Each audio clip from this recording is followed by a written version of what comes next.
Meeting हुई है, इस मीटिंग में क्या चर्चा हुई है? चर्चा थी कि आदमपुर उपचुनाव और सरकार के 8 साल कार्यकाल समेत तमाम मुद्दों पर चर्चा होनी है। देखिए, इन सारी बातों के ऊपर चर्चा हुई। आदमपुर के चुनाव के बारे में भी चर्चा हुई, उसके साथ साथ जहाँ पंचायत का चुनाव है उसके बारे में भी चर्चा हुई, और कुछ ऐसे काम जो सरकार ने शुरू किए, जैसे ग्राम पोर्टल शुरू किया और नगर पोर्टल शुरू किया, उनके बारे में भी चर्चा है कि उन पे काम ज़्यादा से ज़्यादा डालने चाहिए। तो ये सारे विषय जो जनता के साथ जुड़े हैं, उन सारों के बारे में माननीय मुख्यमंत्री जी ने चर्चा की है। आदमपुर के लिए कुछ ड्यूटीज लगी हैं कि कैसे जाना शुरू होगा वहाँ चुनाव? नहीं, देखिए, अभी कोई ड्यूटी नहीं लगी, लेकिन जल्दी ड्यूटियां लगेंगी। और कुछ लोग जो ऐसे हैं जो अभी विधायक तो नहीं है, वैसे कार्यकर्ता उनकी सबकी ड्यूटियां लगी हुई हैं, लेकिन विधायकों की भी ड्यूटियां लगेंगी, और वो अभी तो नहीं लगी लेकिन लगेंगी जल्दी। पंचायत चुनावों के लिए?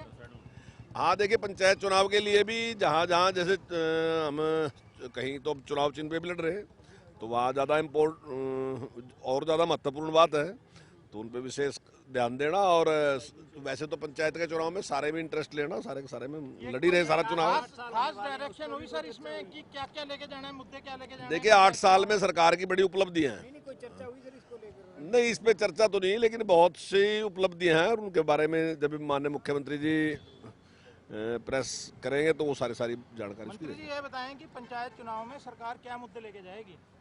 नहीं, डेवलपमेंट ही है मुद्दा। तो इन 8 साल में जिस प्रकार का काम सरकार ने किया और जिस निष्पक्षता से के साथ किया, और उस बात को एक मान्यता भी मिल गई कि अच्छा शासन देने के मामले में और निष्पक्ष शासन देने के मामले में हरियाणा जो है वो पूरे हिंदुस्तान में नंबर 1 है।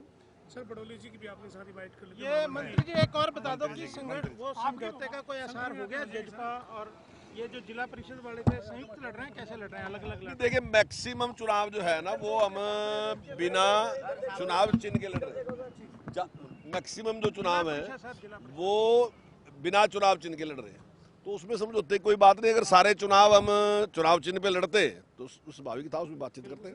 लेकिन कई जिलों में सर जो सिंबल पे आप लड़ रहे हैं, आपकी जो जिला इकाई कह रही है कई जिलों में आप सिंबल पे लड़ रहे हैं, जैसे यमुनानगर है, पंचकुला है, नू है, वहाँ विरोध गतिरोध बढ़ेगा नहीं? नहीं, कहीं इस प्रकार का कोई विरोध नहीं है। हमने बात की थी, हमने कहा था कि आप बता दें उसके बारे में बात, लेकिन कहीं इस प्रकार की कहीं बात नहीं, कहीं विरोध है। जजपा की तरफ से कोई मांग भी नहीं आई गठबंधन के लिए? नहीं, एक दिन उनका फोन आया था, लेकिन उसके बाद तो कोई बातचीत नहीं हुई। मैं समझता हूँ सेटिस्फाई हैं सभी लोग। दूसरे चरण के लिए जजपा ने जो है वो दूसरे चरण के पंचायत चुनावों के लिए जननायक जनता पार्टी द्वारा जो है वो 9 जिलों के प्रधान बनाए गए, बाकायदा जो है वो जिला परिषद के चुनावों को लेकर। देखिए, अगर चुनाव चिन्ह पे नहीं लड़ते तो फिर तो कैंडिडेट अपनी मर्जी से होंगे। ठीक है, वो कैंडिडेट कहीं ना कहीं पार्टी के होंगे, मान लो कहीं बीजेपी के भी होंगे, जजपा के भी होंगे, कांग्रेस के भी होंगे, ये सबको पता कि कौन किसका है। लेकिन अगर वो चुनाव चिन्ह पे नहीं लड़ रहे तब उसमें कोई आधार नहीं है इस बात का कि उसमें समझौता होगा या कोई बात होगी। अगर चुनाव चिन्ह पे लड़े जाएंगे तो फिर वहाँ की बात है। ठीक है।